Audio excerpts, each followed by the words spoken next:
ഇടപ്പാടി ക്ഷേത്രോത്സവം ഇത്തവണ വിപുലമായി ആഘോഷിക്കും.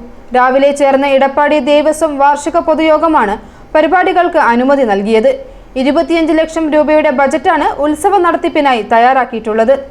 ക്ഷേത്രയോഗത്തിന്റെ 2019 മുതൽ 24 വരെയുള്ള വർഷത്തെ കണക്കുകളും റിപ്പോർട്ടും സെക്രട്ടറി സുരേഷ് ഇട്ടിക്കുന്നേൽ അവതരിപ്പിച്ചു. ഇത്തവണ ക്ഷേത്രത്തിലെ മകരചതയ മഹോത്സവം ഏറെ വിപുലമായിട്ട് ആഘോഷിക്കും. 25 ലക്ഷം രൂപയുടെ ബജറ്റാണ് ഉത്സവ നടത്തിപ്പിനായി തയ്യാറാക്കിയിട്ടുള്ളത്. വാർഷിക പൊതുയോഗത്തിൽ ക്ഷേത്രം യോഗം പ്രസിഡന്റ് MN ഷാജി മുകളിൽ അധ്യക്ഷത വഹിച്ചു.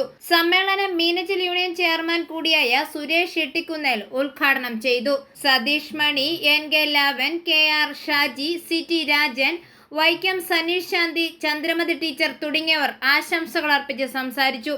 ഇത്തവണ ശിവഗിരി തീർത്ഥാടന പദയാത്ര കൂടുതൽ മികവുറ്റതാക്കാനും വാർഷിക പൊതുയോഗത്തിൽ തീരുമാനമായി.